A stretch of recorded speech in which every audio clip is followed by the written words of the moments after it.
ಕೆಂಪೇಗೌಡ ನ್ಯೂಸ್ಗೆ ಸ್ವಾಗತ. ನಾನು ನಿಮ್ಮ ಚುಂಚುಂಗಿ ಶಶಿಕುಮಾರ್ ಮಾತಾಡ್ತಾ ಇದ್ದೀನಿ. ಇವತ್ತಿನ ವಿಚಾರ, ರಾಜ್ಯಾದ್ಯಂತ ಕರ್ನಾಟಕ ರಾಜ್ಯಾದ್ಯಂತ ಸರ್ಕಾರಿ ಆಸ್ಪತ್ರೆಗಳಲ್ಲಿ OPD ಈ ಹೊರರೋಗಿಗಳು ಬರ್ತಾರಲ್ಲ, ಆ ಒಂದು ಸೇವೆಯನ್ನು ಬಂದ್ ಮಾಡ್ತಾ ಇದ್ದಾರೆ. ಯಾರು? ವೈದ್ಯರು.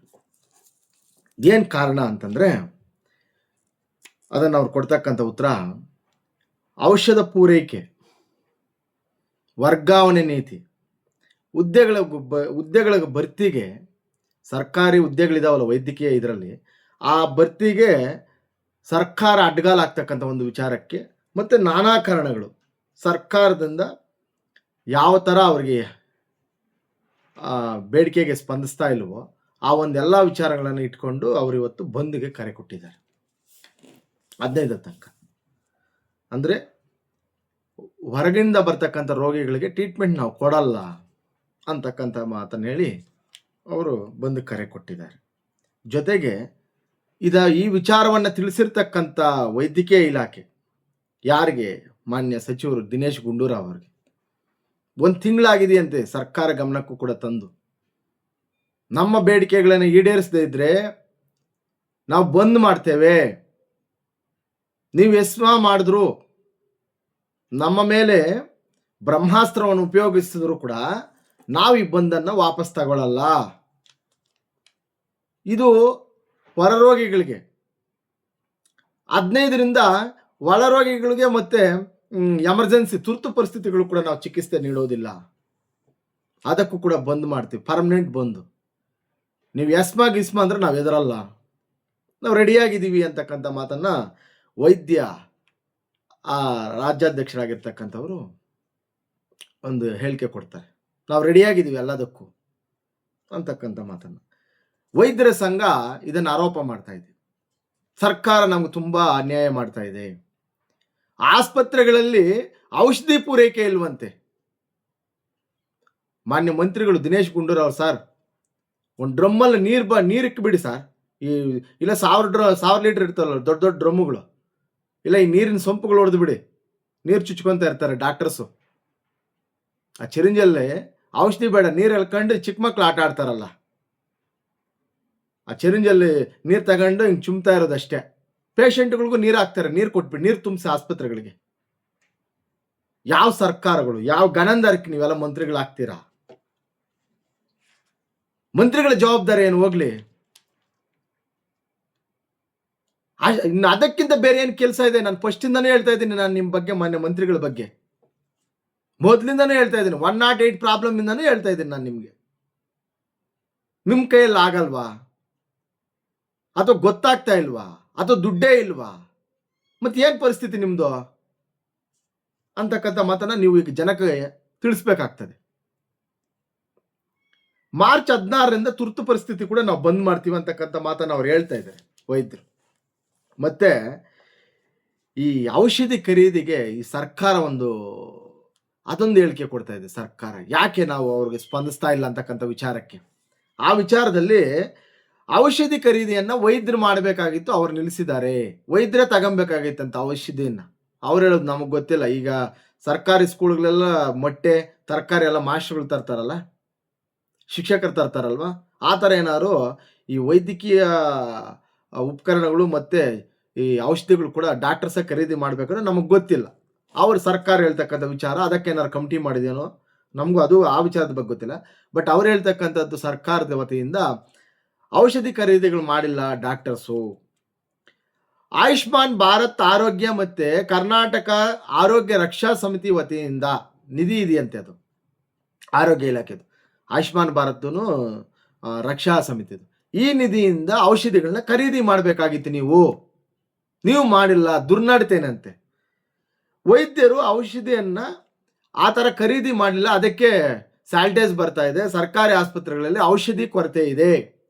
ಈಗ ಬೇಸಿಗೆಗಳು ಬರ್ತಾ ಇದ್ದಾವೆ, ನಾನಾ ಕಾಯಿಲೆಗಳು ಬರ್ತವೆ. ಈಗ ಔಷಧಿ ಇಲ್ವಂತೆ ಸರ್ಕಾರಿ ಆಸ್ಪತ್ರೆಗಳಲ್ಲಿ. ಏನಾಗಿದೆ ಮುಂದೆ ಮಾತಾಡೋಣ, ಯಾರಿಗೆ ಲಾಭ ನಷ್ಟ ಅದು ಸೆಕೆಂಡ್. ಬಟ್ ಇವಾಗಿರ್ತಕ್ಕಂಥ ಪರಿಸ್ಥಿತಿ ಇದು. ಔಷಧಿಗಳ ಕೊರತೆ ಇದೆ ಅಂತ ಡಾಕ್ಟರ್ಸು, ನೀವು ಖರೀದಿ ಮಾಡಿಲ್ಲ ಅಂತ ಸರ್ಕಾರ. ಡಾಕ್ಟರ್ಸ ಖರೀದಿ ಮಾಡಬೇಕಾಗಿತ್ತನ್ನೋ ಗೊತ್ತಿಲ್ಲ.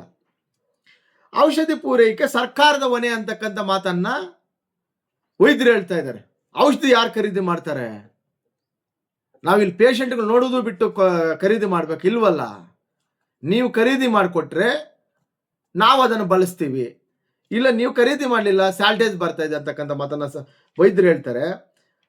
ಅದು ಅವರು ಆರೋಪ ಮಾಡ್ತಾ ಇದ್ದಾರೆ. ಸರ್ಕಾರದ ಕೆಲಸ ಔಷಧಿ ಖರೀದಿಸಲು ನಿರಾಕರಿಸಿದರೆ ಕ್ರಮ ಕೈಗೊಳ್ಳುವುದಂತ ಆದೇಶ ಮಾಡಿದೆ ಸರ್ಕಾರ.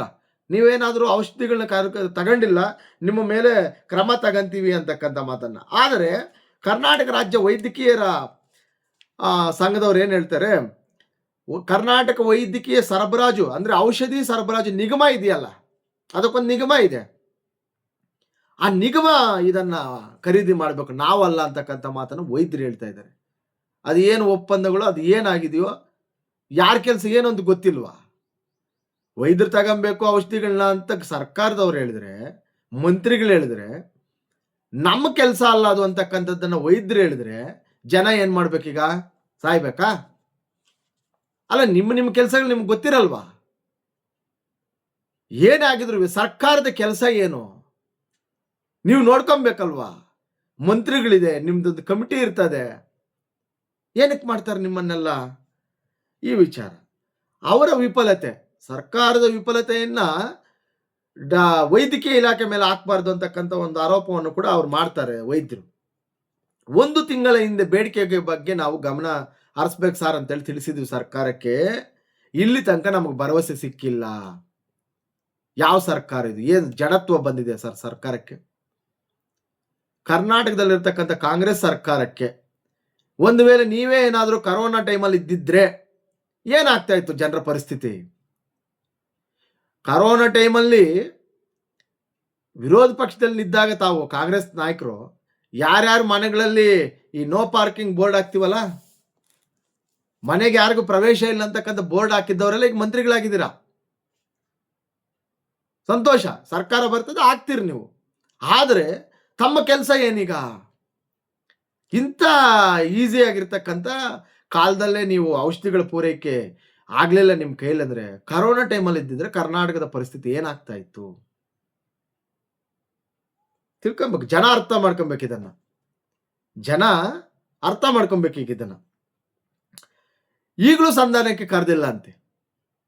ಅವ್ರು ಗಡುವು ಕೊಟ್ಟಿದ್ದಾರೆ, ನಾವು 11ನೇ ತಾರೀಕಿಂದ ಮಾಡ್ತೀವಿ, ಬಂದ್ ಮಾಡ್ತೀವಿ, ಹೊರ ರೋಗಿಗಳಿಗೆ ನೋಡಲ್ಲ. 15ರ ನಂತರ ಒಳ ರೋಗಿಗಳಿಗೆ ಪ್ಲಸ್ ತುರ್ತು ಪರಿಸ್ಥಿತಿಯವ್ರಿಗೆ ಯಾರಿಗೂ ನಾವು ನೋಡಲ್ಲ, ಬಂದ್ ಮಾಡ್ತೀವಿ, ನಿಮ್ಮ ಎಸ್ಮಾಗಿ ನಾವು ಎದುರಲ್ಲ, ನೀವೇನಾದ್ರು ಅರೆಸ್ಟ್ ಮಾಡಿ ಜೈಲ್ಗೆ ಹಾಕ್ತೀನಿ ಅಂದ್ರೂ ನಾವು ಎದುರಲ್ಲ ಅಂತಕ್ಕಂಥ ಮಾತನ್ನ ಸಂಘದಿಂದ ಪಾಸ್ ಮಾಡಿದರೆ ಈಗಲೂ ಕೂಡ ಅವ್ರನ್ನ ಸಂಧಾನಕ್ಕೆ ಕರೆದಿಲ್ವಂತೆ. ಅಂದರೆ ಮಂತ್ರಿಗಳ ಸರ್ಕಾರದ ಇಂಟೆನ್ಷನ್ ಏನು? ಖಾಸಗಿ ಆಸ್ಪತ್ರೆಗಳ ಆದಾಯ ಏನಾದರೂ ಕಮ್ಮಿ ಆಗಿದೆಯಾ? ಯಾಕಂದ್ರೆ ನೀವು ನೋಡಿಸ್ಬೇಕಲ್ಲ ಬಡವ್ರನಲ್ಲಿ. ಬಡವ್ರಿಗಿರ್ತಕ್ಕಂಥ ಒಂದೇ ಆಸ್ಪತ್ರೆ ಸರ್ಕಾರಿ ಆಸ್ಪತ್ರೆ. ವೈದ್ಯಕೀಯ ಮತ್ತು ಶಿಕ್ಷಣವನ್ನ ಫ್ರೀಯಾಗಿ ಕೊಡಬೇಕು ಅಂತಕ್ಕಂಥದ್ದು ಇದೇ ಉದ್ದೇಶಕ್ಕೆ. ಆ ಎರಡನ್ನು ಬಿಟ್ಟಿನೆಲ್ಲ ಕೊಡಕ್ಕೆ ಹೋಗ್ತಾರೆ ಅವರು. ಅಕ್ಕಿ ಕೊಡ್ತಾರೆ, ದುಡ್ಡು ಕೊಡ್ತಾರೆ, ಎಲ್ಲ ಕೊಡ್ತಾರೆ. ಈಗ ಕೊಡ್ತಕ್ಕಂಥ 2,000ರಲ್ಲಿ ಈಗ ತೋರಿಸ್ಕೊಳಕ್ಕಾಗ್ತದ? ಸರ್ಕಾರ ಕೊಡ್ತಕ್ಕಂಥ 2,000 ದುಡ್ಡಲ್ಲಿ ಆರೋಗ್ಯಗಳು ತೋರಿಸ್ಕೊಳಕ್ಕಾಗತ್ತಾ? ಹೋಗ್ಲಿ ಪ್ರೈವೇಟ್ಗೆ ಹೋದ್ರೆ ಬಿಲ್ ಎಷ್ಟಾಗುತ್ತೆ ಅಂತ ಗೊತ್ತಿದೆಯಾ? ಈಗ ಗೊತ್ತಾಗುತ್ತೆ ಈಗ ಜನಕ್ಕೆ. ಇದೊಂದು ಗ್ಯಾರಂಟಿ. ಇದು 8ನೇದು 9ನೇದು ಸರ್ಕಾರದ ಗ್ಯಾರಂಟಿ ಏನು? ಕರ್ನಾಟಕದ ಕಾಂಗ್ರೆಸ್ ಸರ್ಕಾರದ 8ನೇ ಅಥವಾ ಇದು 9ನೇ ಗ್ಯಾರಂಟಿ ಏನೋ ಅವ್ರು ಕೊಟ್ಟಿರ್ತಕ್ಕಂಥದ್ದು. ಔಷಧಿಗಳ ಕೊರತೆ. ಈಗ ಅವರು ಇಂಟಿಮೇಷನ್ ಕೊಟ್ಟ ಮೇಲೆ ಯಾಕೆ ಬಂದ್ ಮಾಡ್ತಾ ಇದ್ದೀರಾ? ಆಯ್ತು ಮಾಡೋಣ, ಏನಂತ ವಿಚಾರಿಸ್ಬೇಕಲ್ವಾ? ಇಲ್ಲಿ ತನಕ ಅವ್ರು ವಿಚಾರಿಸಿಲ್ಲ ಅಂದ್ರೆ ಮಾನ್ಯ ಮಂತ್ರಿಗಳ ದಿನೇಶ್ ಗುಂಡೂರಾವ್ ಅವರ ಇಂಟೆನ್ಷನ್ ಏನು? ಸರ್ಕಾರದ ಗಮನ ಏನು? ಅಂದ್ರೆ ಇಲ್ಲಿ ಫ್ಯಾಕ್ಟ್ ಆಗಿ ನಮಗೆ ಮೇಲ್ಭಾಗವಾಗಿ ಕಾಣ್ತದೆ. ಏನಂತೇಳಿ ಸ್ಟಾರ್ಟಿಂಗಲ್ಲೇ ಗೊತ್ತಾಗುತ್ತಲ್ಲ ಏನು ಅಂತ. ಮೇಲ್ಭಾಗಕ್ಕೆ ನಮ್ಗೆ ನ್ಯಾಯ. ಸರ್ಕಾರಿ ಆಸ್ಪತ್ರೆಗಳನ್ನ ನಾವು ಔಷಧಿಗಳು ಅವು ಇವೆಲ್ಲ ಕಡಿಮೆ ಮಾಡಿದ್ರೆ ಖಾಸಗಿ ಅವರ ಆದಾಯ ರೈಸ್ ಆಗುತ್ತೆ. ಈಗ ರೋಗಗಳು ಬಂದ್ರೆ ಎಲ್ಲಿ ಹೋಗ್ತೀವಿ ನಾವು? ಸರ್ಕಾರ ಆಸ್ಪತ್ರೆಯಲ್ಲಿ ಏನಿಲ್ಲ ಅಂದ್ರೆ ಪ್ರೈವೇಟ್ಗೆ ಹೋಗ್ತೀವಿ. ಈಗ ಪ್ರೈವೇಟ್ ಖಾಸಗಿ ಅವರ ಆದಾಯವನ್ನು ಹೆಚ್ಚು ಮಾಡಲಿಕ್ಕೆ ಸರ್ಕಾರ ಏನಾದರೂ ಈ ತರ ಡಿಸಿಷನ್ ತಗೊಂಡಿದ್ಯಾ? ಅಥವಾ ಆದಾಯದ ಮೂಲ ಇಲ್ಲ ಇದಕ್ಕೆ? ಈಗೆಲ್ಲ ಕೊಟ್ಟಿರ್ತಕ್ಕಂಥ ಗ್ಯಾರಂಟಿಗಳಿಗೆ ದುಡ್ಡಿಲ್ಲ ಅಂತ ಇದ್ದಾರೆ. ಅವ್ರು ಹೇಳ್ತಾರೆ ಸರ್ಕಾರದವ್ರು ನಮ್ಮ ಹತ್ರ ಎಲ್ಲ ಇದೆ ಅಂತ. ಮತ್ತೆ ಇದಕ್ಕೆ ಯಾಕಿಲ್ಲ? ಗ್ಯಾರಂಟಿಗಳೇ ಫೇಲ್ಯೂರ್ ಆಗಲ್ಲ ಅಂದಮೇಲೆ ಹೆಲ್ತ್ ಏನೀಗ ಅಂತಕ್ಕಂಥ ಒಂದು ಪ್ರಶ್ನೆ ಬಂದಿದೆ. ಸರ್ಕಾರಿ ಔಷಧಿ ಕೊರತೆ ಇರತಕ್ಕಂಥದ್ದು, ಸಮರ್ಪಕವಾಗಿ ಔಷಧಿ ಸರಬರಾಜು ಮಾಡಬೇಕಂತಕ್ಕಂಥದ್ದು, ನೇಮಕಾತಿಗಳಿಗೆ, ನಮ್ಮ ವೈದ್ಯಕೀಯ ನೇಮಕಾತಿಗಳಿಗೆ ತಿದ್ದುಪಡಿ ತರಬೇಕಂತಕ್ಕಂಥದ್ದು ಸುಮಾರು ಕೆಲವು ಬೇಡಿಕೆಗಳನ್ನ ಮಂತ್ರಿಗಳಿಗೆ ಇಟ್ಟಿದ್ದಾರಂತೆ ಇವರು, ವೈದ್ಯಕೀಯ ಇಲಾಖೆಯವರು.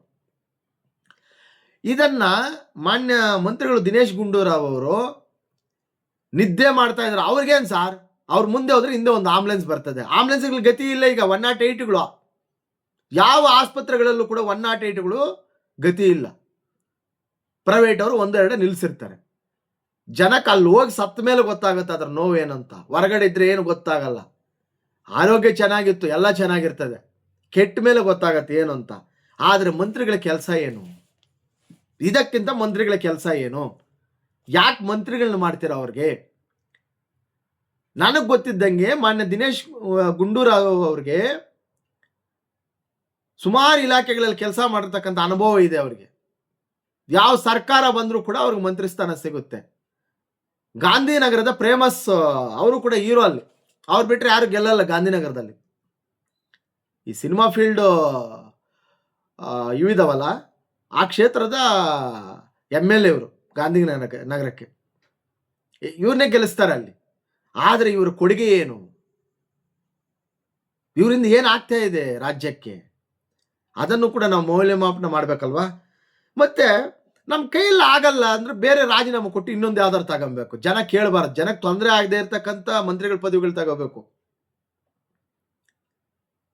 ಯಾರು ಹೇಳಿದ್ದೇನು ಇಲ್ಲಿ ಗೊತ್ತಾಗ್ತಾ ಇಲ್ವಾ? ಕಣ್ಣು ಕಟ್ಟದಂಗಿಲ್ವಾ? 108 ಸಮಸ್ಯೆ ಇದೆ, ಔಷಧಿಗಳ ಕೊರತೆ ಇದೆ. ಮುಖ್ಯಮಂತ್ರಿಗಳು ಗಮನ ಹರಿಸ್ಬೇಕು ಸರ್ ಇದ್ರ ಬಗ್ಗೆ. ಹೋಗ್ಲಿ, ಮಂತ್ರಿಗಳು ಮೌಲ್ಯಮಾಪನ ಮಾಡಬೇಕಾಗಿರೋರು ಯಾರು? ಮುಖ್ಯಮಂತ್ರಿಗಳಲ್ವಾ? ಅವರು ಬೇರೆ ಟೆನ್ಷನ್ನಲ್ಲಿ ಇದ್ದಾರೆ. ಅವ್ರದ್ದು CM ಕುರ್ಚಿ ಸಮಸ್ಯೆ ಅವರಿಗೆ. ಮುಖ್ಯಮಂತ್ರಿಗಳಿಗೆ ಮುಖ್ಯಮಂತ್ರಿ ಸಮಸ್ಯೆನೇ, ಅವ್ರದ್ದೇ ದೊಡ್ಡ ಸಮಸ್ಯೆ ಇದೆ. ಇನ್ನು ಇವ್ರನ್ನೆಲ್ಲ ಇಡ್ಸ್ಕೊಂತಾರೆ. ಬೇಸಿಗೆ ರೋಗ ಬರ್ತಾ ಇದ್ದು, ಬೇಸಿಗೆ ಕಾಲ ಬರ್ತಾ ಇದೆ. ಈಗ ರೋಗಗಳು ಯಥೇಚ್ಛವಾಗಿ ಬರ್ತವೆ. ಈಗ ಖಾಸಗಿ ಆಸ್ಪತ್ರೆಗಳಿಗೆ ಏನಾದ್ರು ನೀವು ಸಹಾಯ ಮಾಡಬೇಕು ಅಂದ್ರೆ ಸರ್ಕಾರದ ಒಂದಷ್ಟು ಅಮೌಂಟ್ ಕೊಟ್ಬಿಡಿ ಸರ್.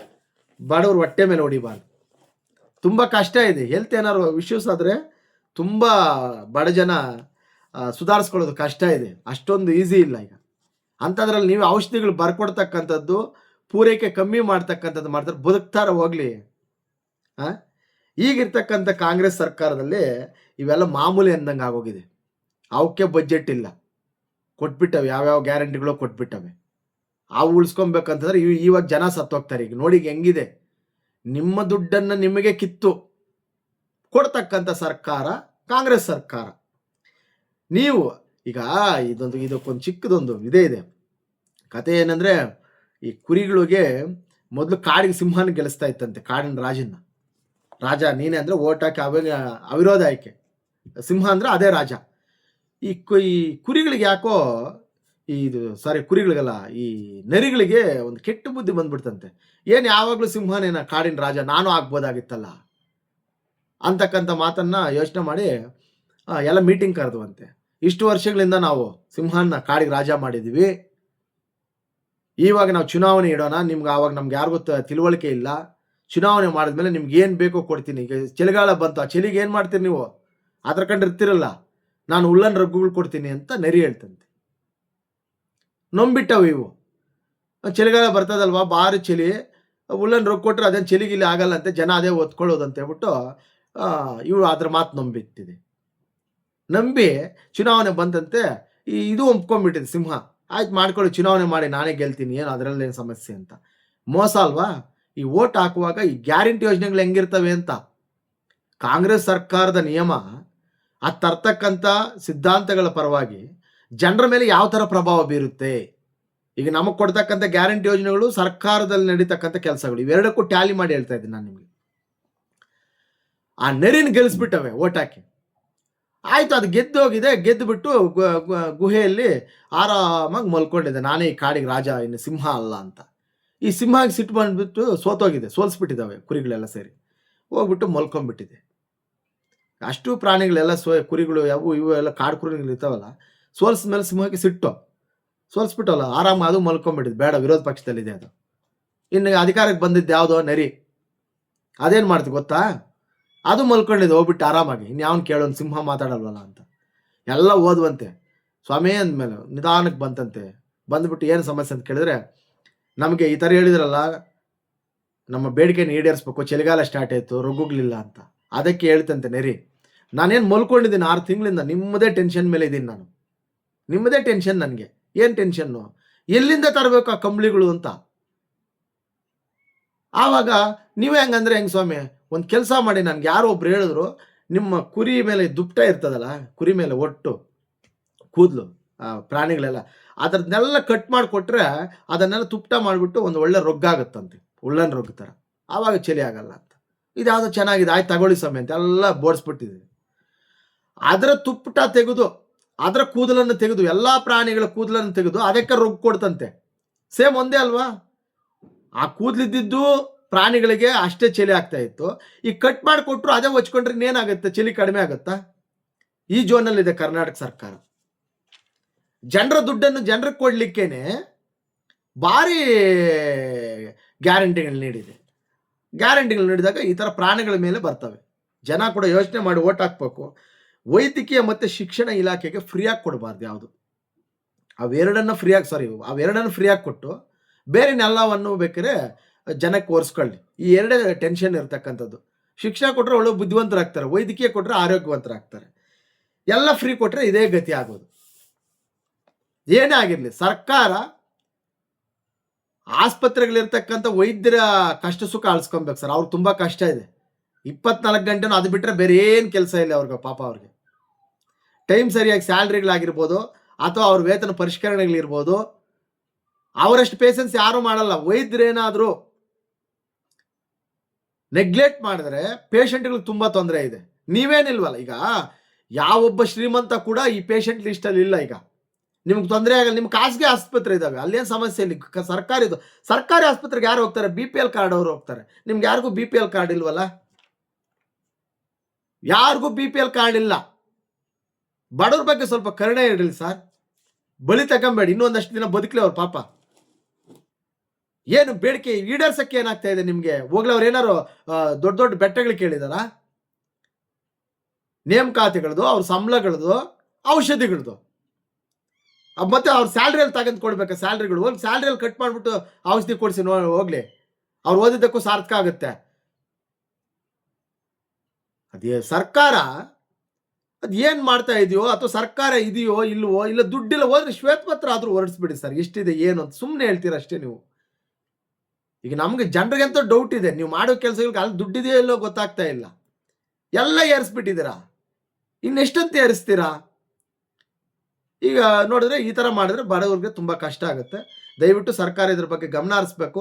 ವೈದ್ಯರ ಬಗ್ಗೆ, ವೈದ್ಯಕೀಯ ಯಾವತ್ತೂ ಕೂಡ ಮುಷ್ಕರಕ್ಕೆ ಒಳಗಾಗಬಾರ್ದು.